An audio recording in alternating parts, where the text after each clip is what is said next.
இலங்கையில் கார் பந்தயத்தின் போது ஏற்பட்ட விபத்தில் சிக்கி உயிரிழந்தோர் எண்ணிக்கை 7ஆக அதிகரித்துள்ளது.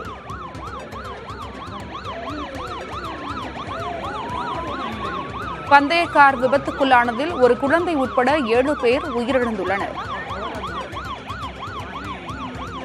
இலங்கையில் கார் பந்தய விபத்தில் 7 பேர் உயிரிழந்துள்ளனர். அண்மை செய்தியாக பார்த்து வருகிறோம்.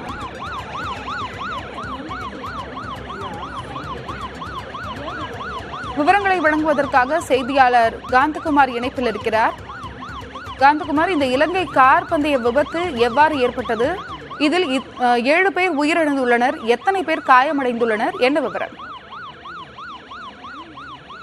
இலங்கையின் மலையக பகுதியான மதுரை மாவட்டம் கியத்தலாவை பகுதியிலே இன்று பிற்பகல் இடம்பெற்ற கார் பந்தய போட்டி ஒன்றிலே கார் ஒன்று மக்கள் பார்வையாளர்களை நோக்கி சென்று விபத்து ஏற்பட்டதில் 7 பேர் இதுவரையில் உயிரிழந்திருக்கின்றார்கள். 21 பேர் படுகாயமடைந்திருக்கின்றார்கள். உயிரிழந்தவர்களில் ஒருவர் பார்வையாளராக இருந்த சிறு குழந்தை என்று தெரிவிக்கப்பட்டிருக்கின்றது. இதில் காயமடைந்தவர்கள் கியத்தலாவை மற்றும் கப்புத்தலை பகுதி வைத்தியசாலையிலே இதுவரையில் அனுமதிக்கப்பட்டிருக்கின்றார்கள். ஒரு சிலரின் நிலைமை கவலையாக இருப்பதாக கூறப்படுகின்றது. இது தொடர்பான மேல்நிலை செய்திகளை நாங்கள் எதிர்பார்த்துக் கொண்டிருக்கின்றோம். தமிழ் சிங்கள திருமண தினத்தையும் ஒட்டி பல்வேறு நிகழ்வுகள் நாடளாவிய ரீதியிலே இடம்பெற்று வருகின்றன.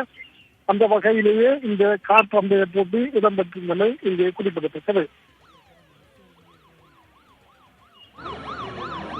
போட்டியில் பங்கு பெற்ற பந்தய கார் ஒன்று பந்தய பாதையை விட்டு விலகி பார்வையாளர்கள் மீது மோதியதில் இந்த விபத்து நிகழ்ந்துள்ளது. இதில் 7 பேர் உயிரிழந்துள்ளனர். உங்களுடைய தகவலுக்கும் நன்றி.